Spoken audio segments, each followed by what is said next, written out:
A baby for Hodie. The day's date is July 13, 2020 or 6260. This is the African Liberation Media. For the past several years, we have tried to engage the public in some of the critical issues. I'll start by saying that in 6260, we're still governed by the slave code. What's the problem? It's a European problem. The justification of a man is shadowed to justify a system of exploitation. It is sad to say that the lie has been internalized not only by the European, but in the souls of black folk.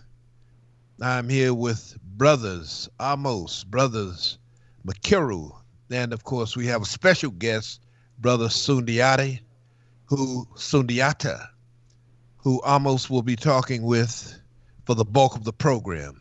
Gentlemen, take it wherever you want to take it. A baby for Hodie, African family. Tonight we have a very special guest that's been on our programs in the past. But tonight, what we're going to talk about tonight is pivotal to African people in this current century that we're in and going forward. When you talk about African survival, African sovereignty, and African spirituality. And the last term that I use specifically points to the reason why this brother is here. This brother is very much into African spirituality, traditional African spirituality. And what we're going to get into tonight is not just talking about religion and where religion has failed us, but it's really talking about solutions to spiritual issues that exist within the African makeup on this planet. Things that we need to address within ourselves, within our beliefs going forward, and how we can pull different aspects of spiritual systems that existed for thousands of years, not only across the continent, but in African people in general, into something that can benefit us going forward for the rest of our existence on this planet. So I want to introduce to you the brother who needs really no introduction, especially in the Charlotte community, for the amount of work that this brother has put in. Brother Sundiata, Ayotunde Sundiata, how you doing, brother? I'm excellent. Thank you. Love, good to be here. Good to see my elders. This is a pleasure. Let me say something before Brother Sundiata starts, and that is the reason we have African Liberation Media is because Brother Sundiata called a group of us together over 3 years ago. We had a gathering, at his home, and during the process of brainstorming or just trying to be operate in the spirit of Kuumba creativity, we started tossing around ideas, and the idea of starting a podcast was developed during the conversations that took place on that evening.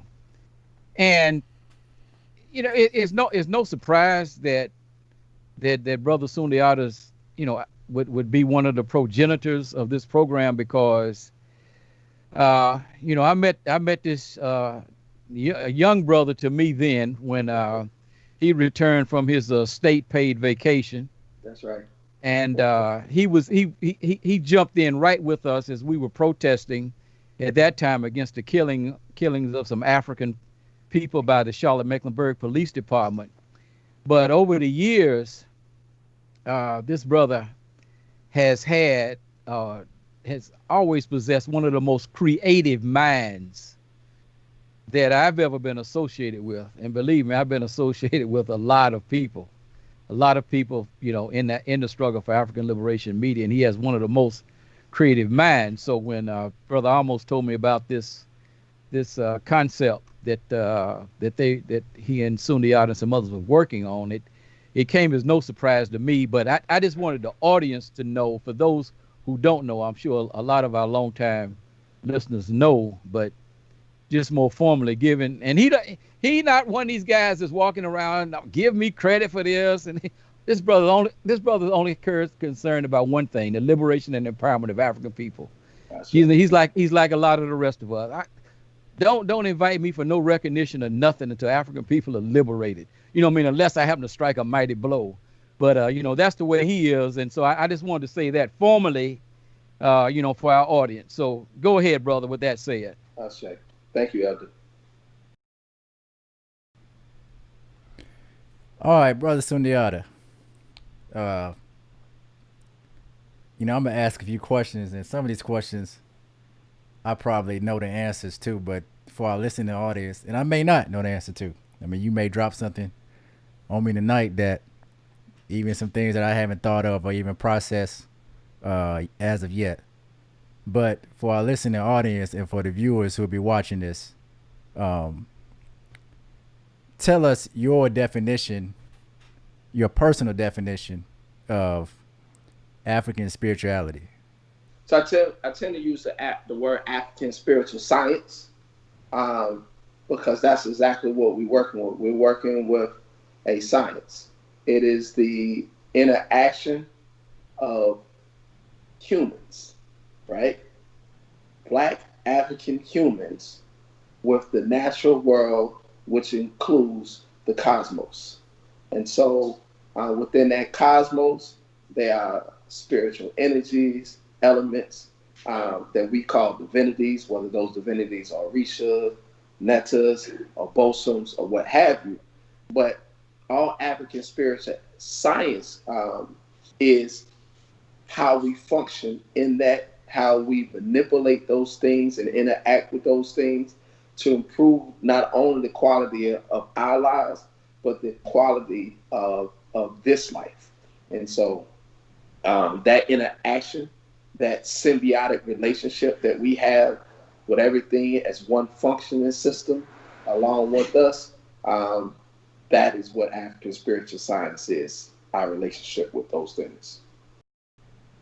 And I think it's very important that you put science into it, specifically because in certain situations, a lot of times we tend to get very, very, what people tend to call spooky. Yeah. And absolutely, a lot of times that leads us to either bad decision making or not really having a solid foundation behind what we believe or what the thoughts we try to put forth. So there has to be a sense of knowing what we're talking about. So I think that is pivotal. Now, we talked about this in the past, the importance of a spiritual system for African people. You know, a lot of times we get off on a tangent about, you know, the effect of the white Jesus and the effect of Christianity and Judaism and Islam. But we don't really bring forth those type of solutions that can help to not only fix the issues that those spiritual systems cause against us, but give us something that we can then utilize within ourselves. So before we get into the solution that you're proposing, or one of the solutions that you're proposing for African people, just talk a little bit about your journey into African spiritual science and the correlation of that in the specific spiritual systems that you have experience in practice. Yeah. So, like many, you know, I grew up. I won't say I grew up a Christian. Right? I grew up believing that there was a God and there was a Jesus, but my parents didn't make us go to church, right? So I wasn't raised in a church-going household. I had one aunt who I love, who used to pull up at least 1 or 2 Sundays out of the month in that big blue Cadillac. And she was the one that said, y'all may not be going to church, but I'm going to save these babies, right? So load the babies up in this car and let me take them to church. So I came up in the church via my aunt and my grandmother, right on Bates Ford Road, Friendship Baptist Church. And so I carried that for a long time, right? So my journey was a little different. I in no stretch of imagination did I engage the church. I fell asleep most days. I only liked certain songs that I would stay up on. One being "This Little Light of Mine," and that was it.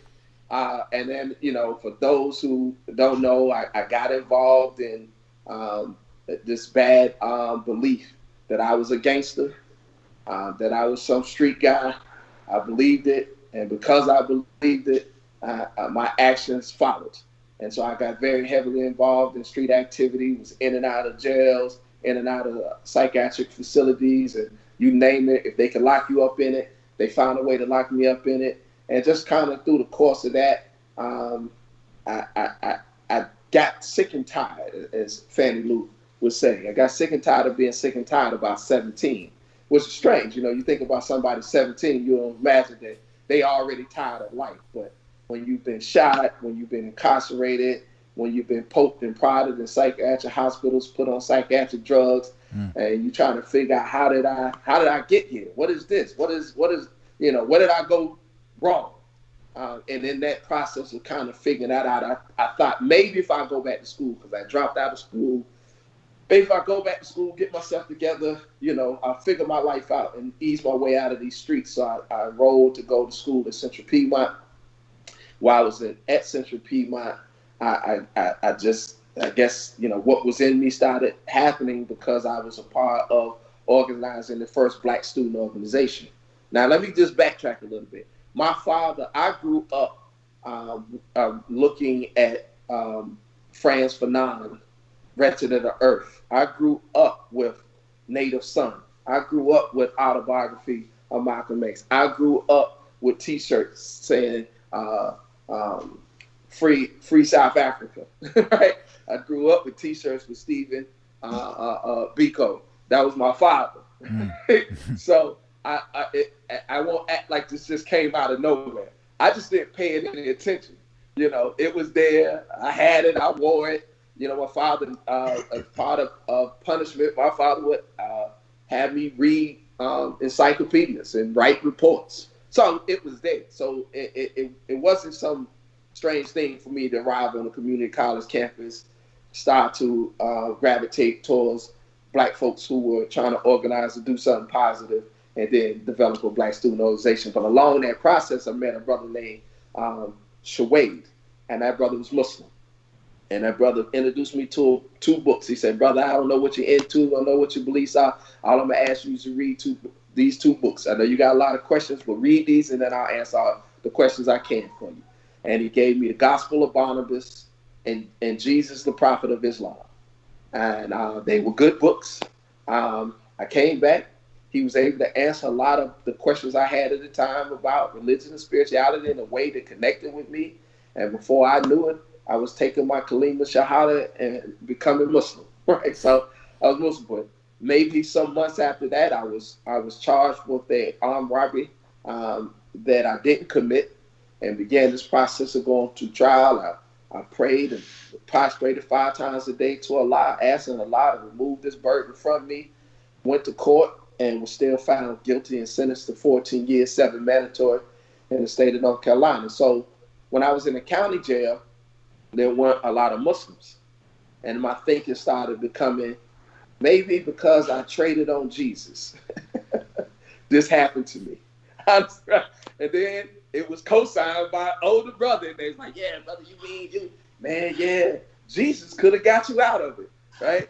And then, when you facing, you got 14 years and you don't know what's next, it all sounds good. Like, so I went back to Christianity.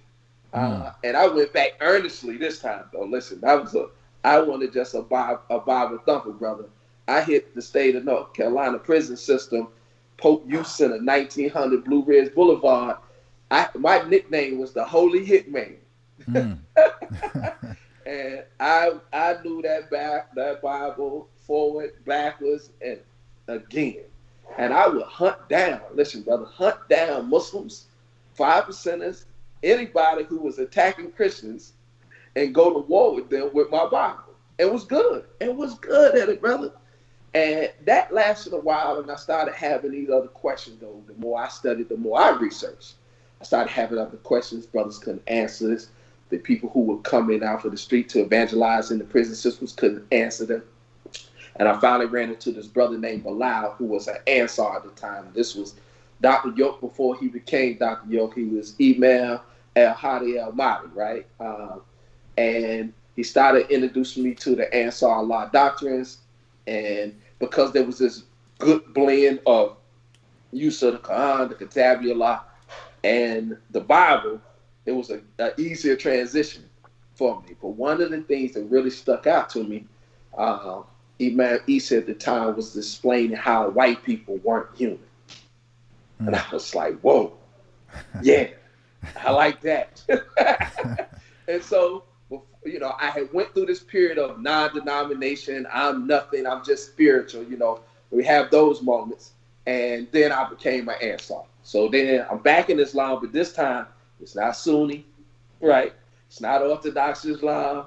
This is Islam with a black liberation twist to it. So I started organizing in the prisons. In every camp, I became a very serious threat in state prisons in North Carolina, because every camp I went on, probably, I would say honestly, 30 to 40% of the brothers on that camp, I converted into Islam. But not only that, it still was that with the primary focus on liberating ourselves as black people from what I believed at that time was the religion of our slave masters. And so I started running to other brothers, brother named Free Albon, who started introducing to me to Kemetic science. So I started infusing a little bit of that.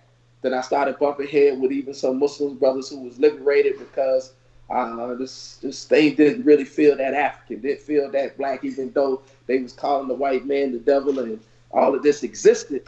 It didn't feel like home. And so when I finally came home, the brothers that I connected with when I came home, my elder right on this line started introducing me to the Dr. Clarks, the Dr. Benz, the Amos N. Wilson, right? I had never read any of these literatures. I was, you know, I had read some things, but nowhere near on the level what Mackeroo was introducing me to. And my good brother Trigg, started introducing me to the Bobby Hemmings and the Phil Valentines and the David Blairs. And then my good brother Roman started introducing me to Kemetic science. And I ran into big brother Ra Auntie of the Asar Set. And I started going on retreats with the Asar Set Society. Then a sister named Jay-Z had to ask me a question one day. She said, how you trade in one slave master for another slave master? I said, whoa, what are you talking about? So she started talking about the Arab spin. And then a brother, the straw that broke the bull's back was one day I went to Jumu'ah service over on Tuckasegee when the mosque was on Tuckasegee. And the brother said, brother, I heard you was down at Kwanzaa. I said, yeah, I was down at Kwanzaa. Brother, you know you shouldn't go down to Kwanzaa. So why shouldn't I go down to Kwanzaa? You know, they be down there pouring that libation, worshiping the ancestors. And that is shirk, brother. That is association things with Allah. I said, brother, you are wrong. That's great. And it took me literally maybe 2 weeks of just studying in the Quran, looking into the hadiths, looking for something. And I found this one ayah. I don't remember what surah it's in, but I found this one ayah where Musa said, I hope that my name is mentioned on the tongues of truth in the next generation to come. I said, that's libation. That's libation. Ran back with that. Then it hit me. These brothers don't want me to be African. They want me to be Arab. I seen brothers putting the henna in their beards and rolling their pants. No disrespect. But that wasn't the Jalabias. This wasn't who I was. This wasn't my culture. This was a culture that came into Africa. And so it was at that moment I severed ties with Islam completely and started my journey to African spiritual science. So with that journey into African spiritual science, you mentioned specifically that the turning point was, even in Islam, is when you were able to see yourself. You were able to start to see yourself in the religion, as far as seeing black people, Yes, right? yes, yes, So yes. explain the importance of that, because I think that's one of the biggest problems I believe in in the African community when it comes to these religions. And you've heard people, like Omawale Malcolm X say, So basically leave your religion at the door, yeah, that you're black yeah, first. yeah, You've heard elders like Ashraf Kwesi talk about the white idolatry, how people suffer from that, from the effect of the white idolatry. So when you saw yourself in this religion, and you said that that was the turning point, explain why specifically that now being connected to the religion from a cultural, well, I can't say cultural, but from a ethnic standpoint, yeah, really started to turn things around for you. yeah. Again, my upbringing, right? My father was very, very clear that I was a black man. Very, very clear. Made it very, very clear that I was to never engage white women. I'm talking about, Mm. listen, my father showed me the picture of Emmett Till in Jet Magazine. He gave me no context. He showed me the picture and said, this is what happened when you talk to white women. Listen, brother, he did no other context. So I believe, like, as soon as you just even speak to him, the clan or somebody was just going to come out of nowhere, and that's what was going to happen to you. So that's the father I had. I always say that my first words was probably cracking because my father said it at least 5 times a day. Mm. And that's the household. So when I saw that in context to a spiritual system, I felt like I was closer to home. It's kind of like you see the sign and you say, oh, you headed to North Carolina from New York, and you see a sign that says Charlotte, North Carolina, whatever the first city is you come into, 100 miles. You like, oh, I'm close. I'm almost there. You get a little energized because you know you're closer to being home. Mm. And so that's what it felt like. I felt like I didn't know whether I had it right. It felt right because it was empowering me. And you got to understand that this was also on the back of me having read Native Son, me having read Autobiography of Malcolm X, me having read, all of the materials that I've read. And this my love, like most young men who go into incarceration, right? They love and their fascination with Omar Wally Malcolm X. Like every black man that comes to a sense of self that's incarcerated believes he's Omar Wally. Mm. And so this brought me closer to Omar Wally. Of course, I studied the minister, listened to his cassette tapes, and had read A Message to the Black Man in America, and had that idea that we were divine, we were gods. And so for me to have a religion that allowed me to, not stray too far from what I had accepted, which was Islam, but also embrace this idea that me as a black man was a divine source on this planet Earth, that I had some cultural and community responsibility as a spiritual person. The church didn't mandate that of me. The church didn't mandate that I was responsible for my community as a black man. And so all of those things combined just came at this head with the Ansar sect of Islam. So that background definitely gives us an understanding of the journey and the path to where you currently are now. I see the shrine behind you. There it is. There you So go. it's pretty evident where you are now. But let's talk about some of the problems we're seeing today, and this is where we're really gonna get into the solutions. So you're talking about started a new religion, and a lot of black people would say that we don't need another religion, right? Yeah. So, going to this new concept of this religion that I feel is a primary solution for African people, not only in the 21st century that we're in now, but in centuries beyond. Mm-hmm. Talk a little bit about what that religion is, and then I want you to go into what makes this different than everything that we've heard before. Gotcha. So I'm gonna ask a question of you and the elders to set the stage for that. What does religion mean? My definition of religion is basically a set of rules, regulations, and rituals that people follow that bind them together towards one common belief, understanding, and goal. Gotcha. Elder, would you co-sign that definition? What? Definitely, I would. I mean, it. We have to look at since Christianity pretty much dominates African people that believe in any kind of religion here in the West.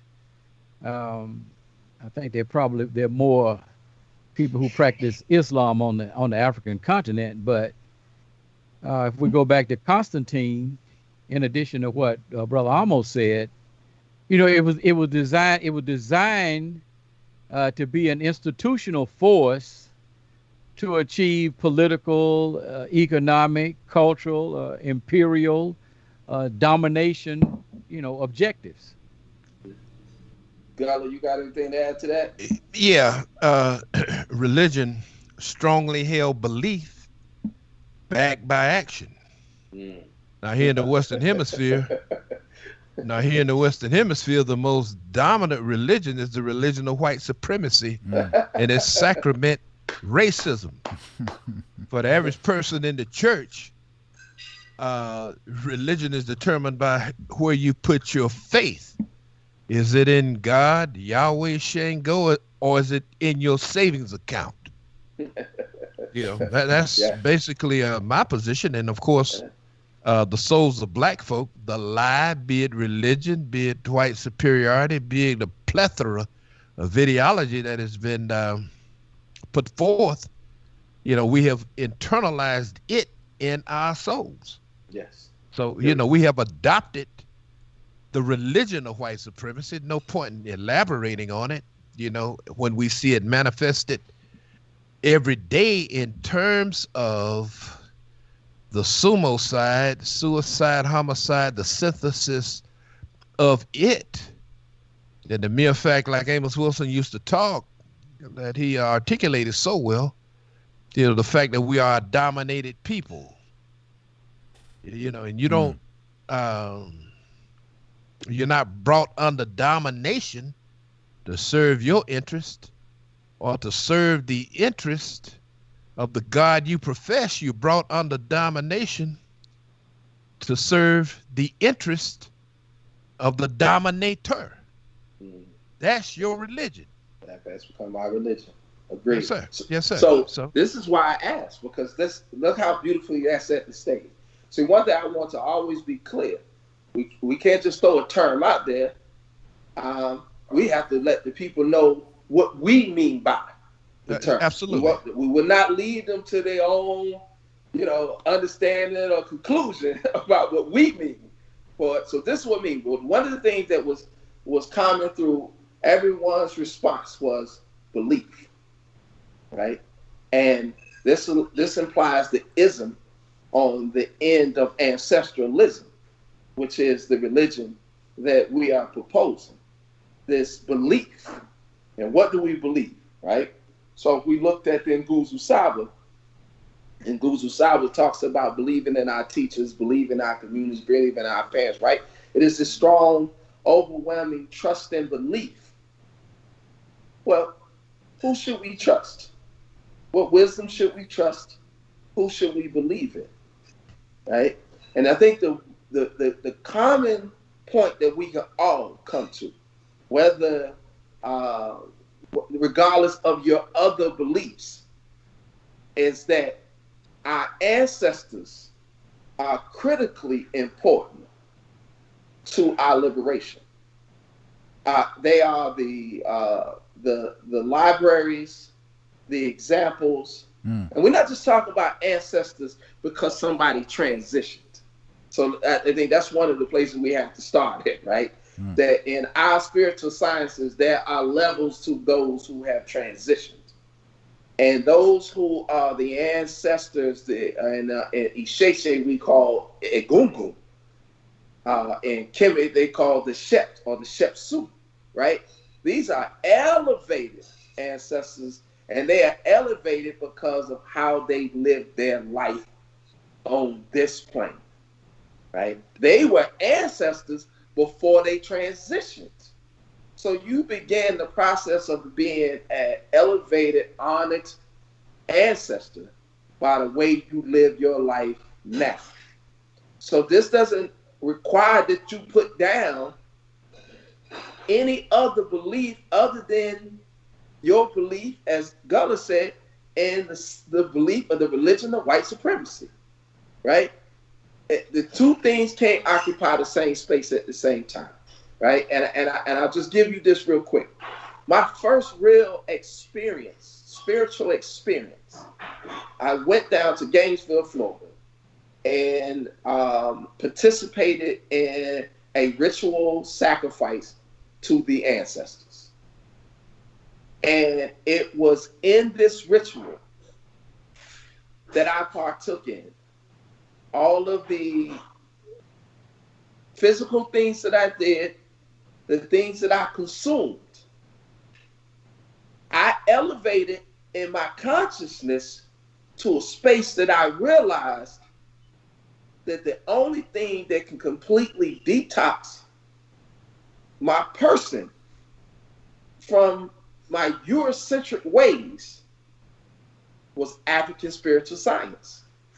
Because as science tells us, two things can't occupy the same space at the same time. I cannot be completely consumed by African spirit, drum, dance, food, language, right? All of the things that they took away from us. Think about the things that they found critical to take away from us. That's not just, they kidnapped us and imprisoned us, but what, all the people that they have done this to on the planet, why do they deem it absolutely necessary to rob the African of their concept of spirituality, their language, their musical instruments, their dance? Get what I'm saying? And African spirit science brings that all back to you. There's no way you can participate in an African spirit science and not put on African garbs, not speak African language, not eat African food and drink African drink, not engage in the worship of African spiritual deities, right? All of those things, the dances, all of it, in one place at one time, is the only thing that will save us. So as we began to talk, right, and in the process of what I was attempting to do at the school, I was attempting to make the school a epicenter of African life in Charlotte. And at the center of that African life, at its nucleus, was a Pan-African community shrine where people can come and not just pour water and call names, but to elevate, activate, and engage ancestral energy for the liberation of African people here in Charlotte and abroad. Right? And so when you came to me and said, brother, listen, I got this idea, right? That we should do a new religion based in ancestral veneration. I was like, man, listen, with you. There, because it's the one thing that we don't have to argue about. We don't argue about our ancestors. It's like arguing about whether Kobe, Mike, or LeBron are great. I ain't talking about who was the GOAT. I'm talking about their greatness. We don't argue their greatness, right? So we don't. These elevated ancestors, nobody argue over Wiley's greatness. Even his enemies don't argue his greatness. It's brothers on this planet who are still living that despise Omar Wiley Malcolm X, but won't dare denounce his greatness and his impact, right, on this world. And so that is a point that I think and that we agreed on, that we can all bring people together in the belief, organizing our belief and taking direct instruction from the wisdom of our illustrious ancestors and being guided and adding on to it, because African spiritual science is a living organism. It does not stay stagnated in our glorious past. As wonderful as it is, it must shape and mold itself to fit the times and the space that we and the conditions that we find ourselves in. And this is why we developed here hoodoo, juju, rigri, wanga, right? All of these things that came over Obey, right? And all these things, all these systems that we find in the diaspora, right? Ocha, all of these things were our ancestors being culturally responsible to the conditions that they were in. These spiritual systems were birthed out of a sense of liberation to bring us back to Haitian voodoo, right? All of those things. So we want to tie into those things, but we don't want to be separated by those things. And our understanding was the one thing that will get rid of the dividing lines, those things that we find difference in different spiritual systems, is that we all agree in ancestor veneration. And I want to get back to one of the things you just mentioned in regards to the ancestralism. And really, when you talk about the veneration of our ancestors, really it's not even a belief. It's really us knowing. Yeah. That's one of the things when you look at a religion like a Christianity or Judaism or Islam, those are belief systems in a God that many people don't really know whether those gods exist. Versus with a spiritual science like ancestralism, we know that our ancestors existed in this realm. Ashe. We know that we can pull from the lessons and the teachings of our ancestors to help guide us in and help us navigate not only towards African liberation, but also towards African prosperity here in this realm that we existing in right now. Yeah. So but we must be structured and organized in that knowing. That's and right. And that implies why a new religion. Because it's not just believing. It is not just knowing. It's being structured, organized, and to Guller's point, in action with this. You can't say, oh, man, I love Dessalines. I love Jean-Jacques Dessalines. Do you? Do you? Because nothing you are doing say that you are inspired by and love Jean-Jacques Dessalines. You say, oh, I went to prison. I got my life together. I got knowledge of self, brother. I'm the new Malcolm X. Are you? Do you know who Malcolm was? Do you know what he did? You see his actions, right? And so, very much to your point, we have to then organize ourselves into action around this belief. And I say that the greatest form of ancestor veneration is ancestor continuation, right? It is to pick up the baton and run hard with it. Run until they tell you your time to stop running has come, right? Or you're cut down while you're running. But you should be running with a mission in hand. So if you love Amos N. Wilson so much, then if he said that Blueprint for Black Power was just an introduction, right? Then you should be writing the rest of the book, right? If that's the baton you choose to carry, then finish his work because his work wasn't finished. People love being. We can say crazy. Crazy. Oh, got the craft? I'm going to carry the craft. Right? So that's ancestor continuation. That's the highest form of veneration, is when we have improved upon. We're supposed to be improving upon Jop by now. What the new information that we have in genetic science that Jop didn't have, we are supposed to be advancing upon the two cradle theory. We can't just keep quoting them and referencing them. We're supposed to be raising children that are going into labs, doing the research, and coming back and creating cures for the ills that most plague the African community. Because that's what Carter G. Woodson would have been doing. Right? Right? So we can't say we admire these giants. And plenty of sisters too. Forgive me for not having mentioned the sister by now. I want them sisters to tear me apart. You can't love Yahweh Santa Wa and not be a sister on the front line. Right? So I'm just saying we just calling their names. A lot of times I'm very critical of the fact that we pour water, we call names, and when the ancestors come, that's why we say rest in power, because they are not power. They are not conformed or restricted by the physical anymore. And we should be calling them into the room with marching orders to join us in a struggle. Not just join us in a lecture. And I'm all for a lecture, had plenty of them, right?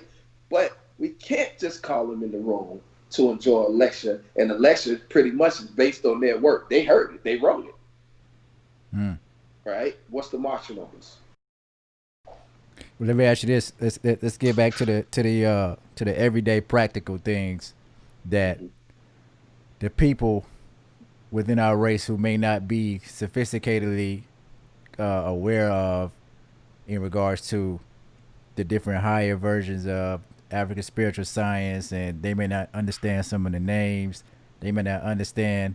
They may not even know some of the ancestors' names that we call, or what that person did in their lifetime. But just looking at a structure of a black spiritual system is what I like to call a black spiritual system, particularly black, because sometimes we can get lost in the term African and not realize that a lot of Africa, all of Africa is not black Africa. It's not. So we have to put the term black in there, especially for y'all that hate the term black. I love to use the term black. But it's saying that the practical things within our race, like a black man marrying a black woman. Yes. Right? Absolutely. One of the things that you'll see when you look at religions like Judaism, where they have this belief that they are God's chosen children, God's chosen people. Essentially, something that they really took from African people and formulated into their own esoteric belief system that helps them to manifest things here in the physical realm.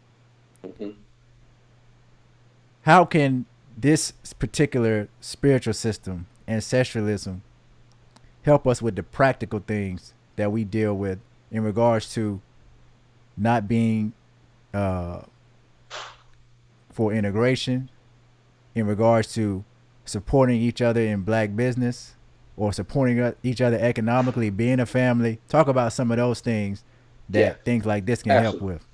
Absolutely. So ancestralism is a culturally responsible, right, spiritual system. And when I say we have a responsibility, right, to our culture, and that is for our own genetic survival, why you can't come home with a non-black African, right? It is for our intellectual survival. This is why we have to have our own black institution of learners that tells our story, our narrative, our way. See, it's interesting that everybody talks about changing the narrative. I'm not trying to change no narrative. I never had that narrative, right?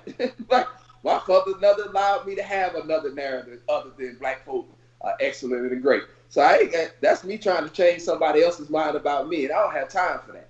And so ancestralism is about the complete liberation and eventual sovereignty of African people. It is about using our ancestral energy, lessons, and wisdom to be a free, proud, and productive sovereign people once again.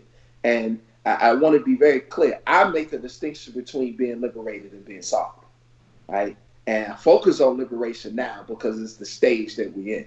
We're trying to liberate ourselves from a system of dependency, right? To being able to be self-sufficient. The capacity to be self-governed is another level that requires a lot of other steps, right? But ancestralism is designed to guide and direct us to that by taking the lessons of our ancestors. We take IAT, for example. IAT was the first nation in the entire world to outlaw slavery, right? In the entire world, right? First one. That is ancestralism. We are taking the lessons from those ancestors who understood that. When Dessalines said, I don't even want to see a white stripe in the Haitian flag, right?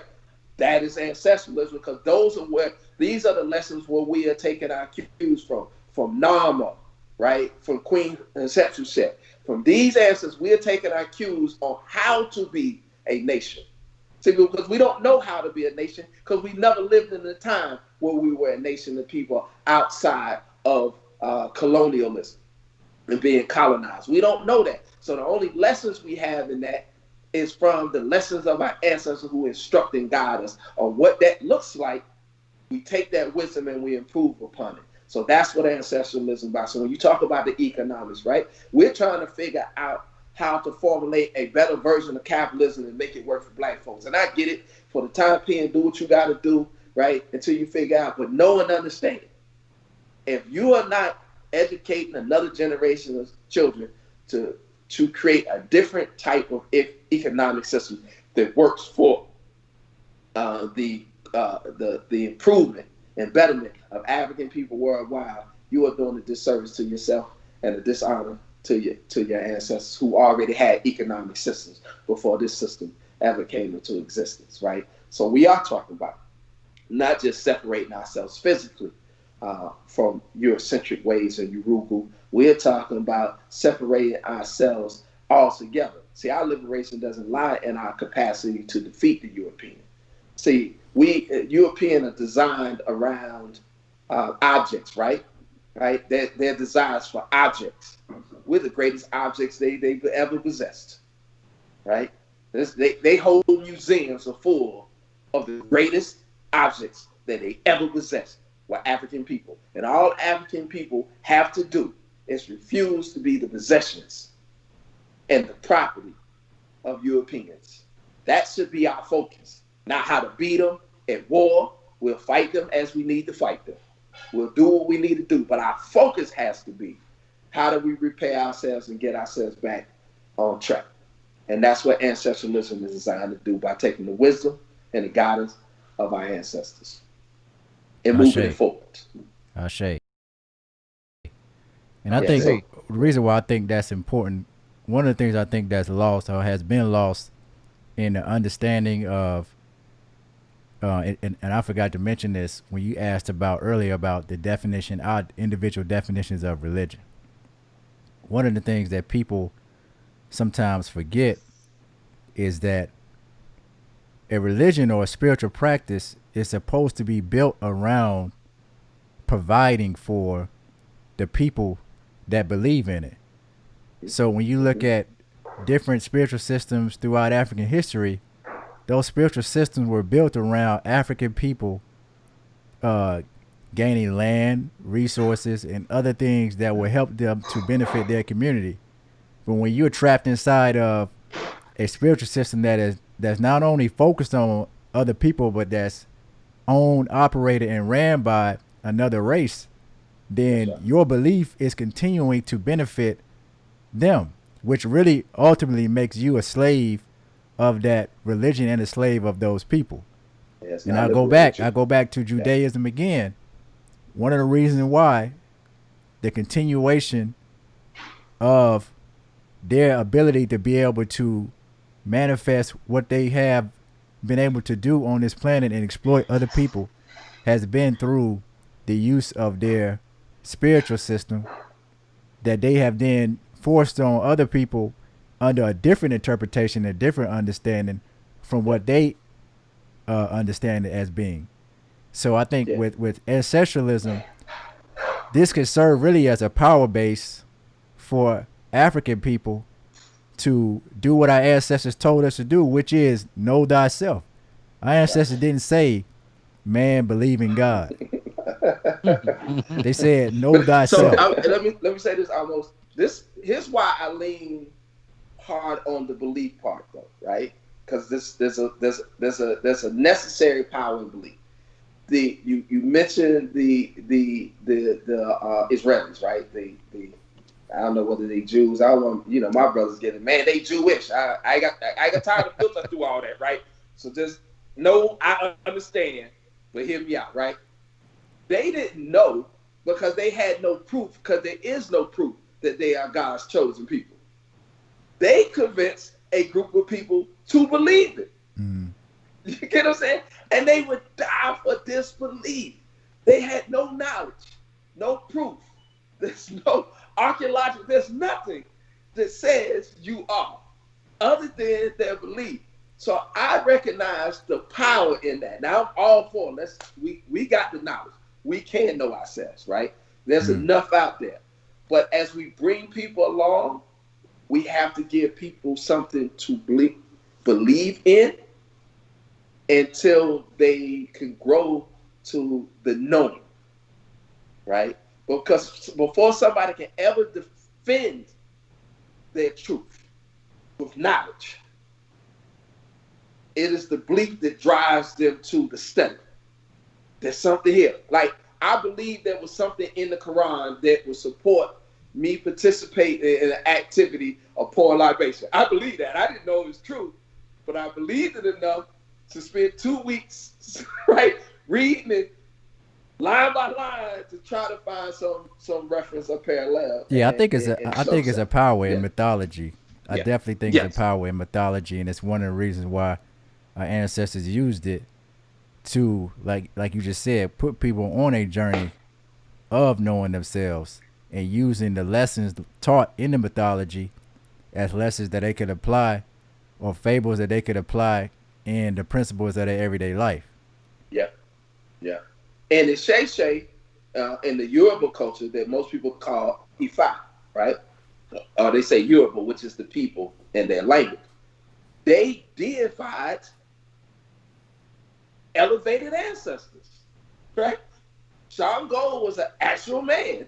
He was an actual king, separate from what became the Orisha or the Orunmila, right? But he was an actual man that lived such a life, impacted his culture in such a way that they deified him, right? And so on and so forth. But to your point about how your religion talks about land, economics, we're practicing, a lot of people practice Ifa in many forms, whether it's Santeria, whether it's Obey, they practice this Orisha lifestyle. Let's just call it that. But the reality is that belief belongs to the Yoruba people of Nigeria. It didn't exist prior to them. It only existed after them. They created it for them. Their understanding of water and their water deities was based on the waters and the systems that were around them. They're right next door to Benin, which was Dahomey, right? And Vudan. And they have their own system. These people probably genetically are the same people, right? But the Fan people and those people in Benin created a system of Vudan, right? That fit them as a people and their landmass and their understanding of creation and all of those things. So throughout history, African people have always developed their belief systems based on the geography, everything that existed within that geography, and their experience, their life experience of that geography, to your point, for the benefit of the people who believed in it and lived within that geographical location. You're exactly right. Because even in the Nile Valley, up and down the Nile, you'll find different trinities based upon the region or the area that they were in the Nile Valley. So the people, even though they had a common understanding, they all did it in their own separate way, and they did what was most beneficial to them. And I think that's one of the importance of one of the earlier questions that I asked you, for the people that say, why do we need a new religion? What's wrong with us is going back to the spiritual systems that our ancestors used.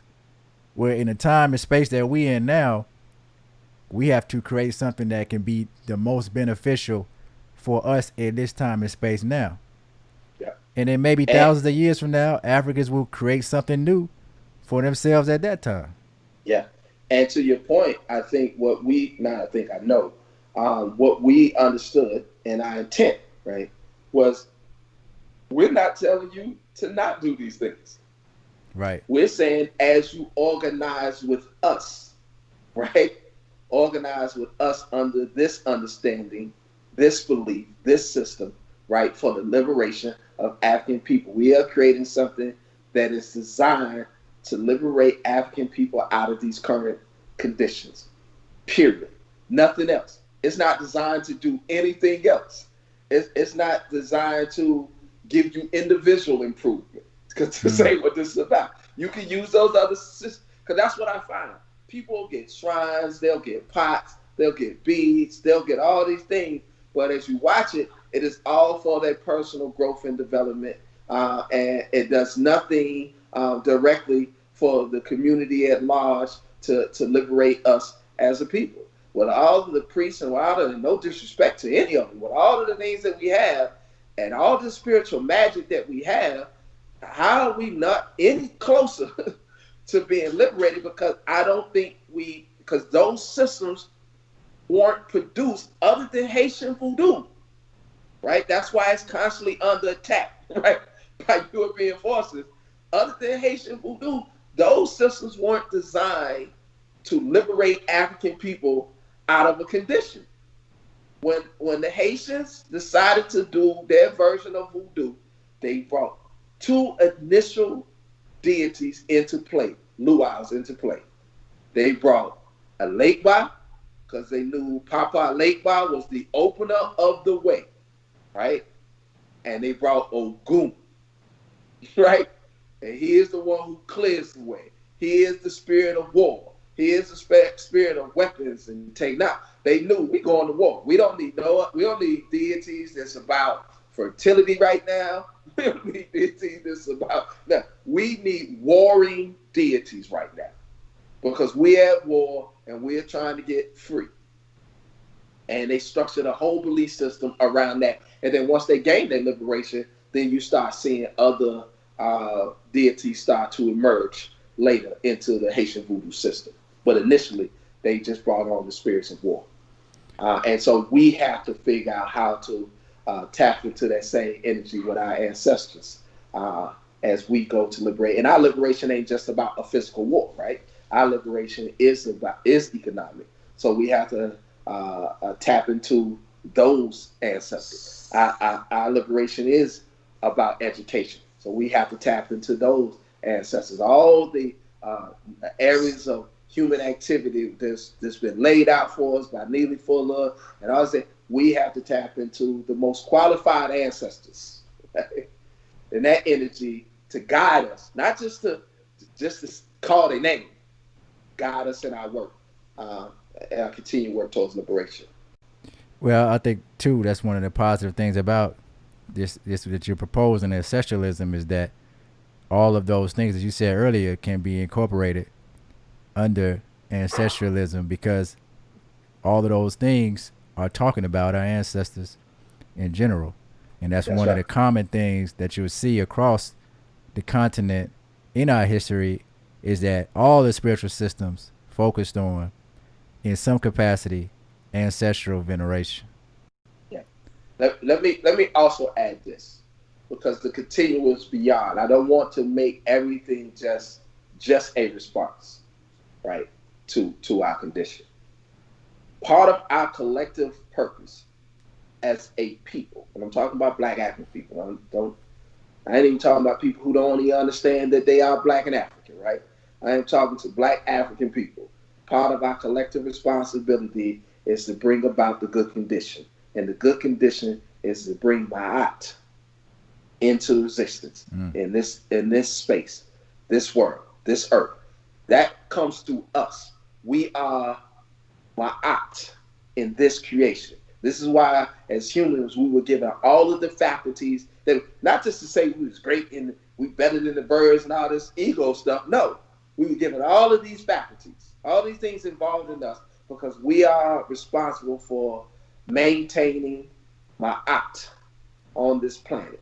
And so until we do that, and that is what ancestralism implies as well, is to bring about the good condition. And that implies all the, see, Europeans have this thing, just bear with me for a second. Europeans have this thing where they have a need to compartmentalize everything and put a neat label on these neat boxes for everything. So that's why we got things like a green movement.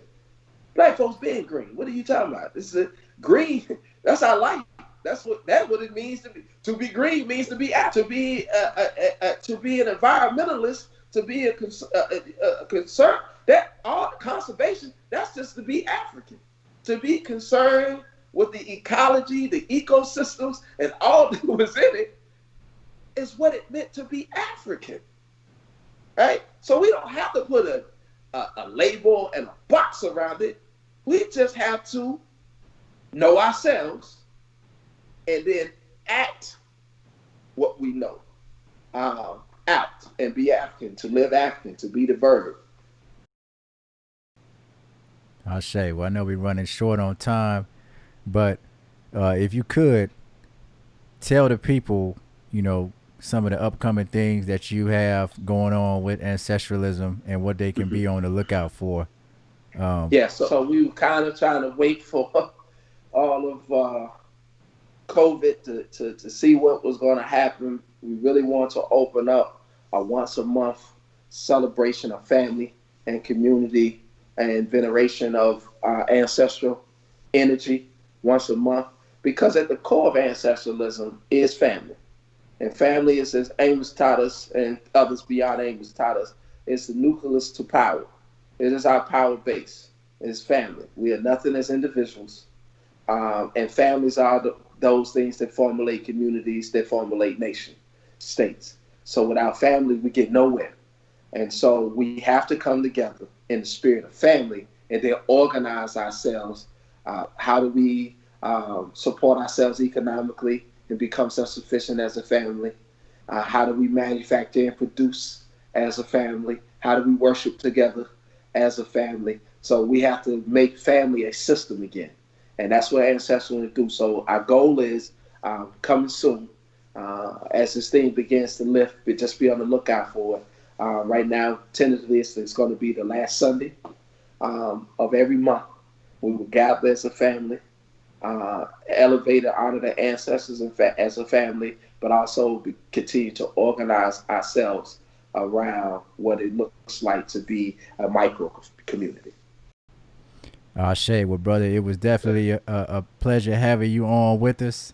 And if you're listening to this in your car on a podcast, you can check us out on Spotify, Apple Podcasts, and on Google Podcasts. If you're watching this on YouTube, please share this video, like, comment, and subscribe. And also check us out on our website, AfricanLiberationMedia.com, and follow us on social media. Brother, I apologize. Go ahead. We also have a ancestralism inspired and based podcast coming that will be hosted by this platform, African Liberation Media, because this is more than a podcast. This is a African Liberation Media network. Ashe. Yeah, one thing, Brother Amos. I don't know how many people were aware today that Sister Zinzi Mandela, the daughter of Madiba Nelson Mandela, youngest daughter of Madiba Nelson Mandela, and Mama Winnie Madikizela Mandela, transitioned today at the age of 59. She was the South African ambassador to Denmark. Haven't had a chance to find out exactly what the cause, but Sister Zinzi has transitioned to the spiritual world at the age of 59. She rests in power. We'll be calling on you, sis. I'll shake. BB48. BB48. BB48. Power or the lack of power. I want to repeat this.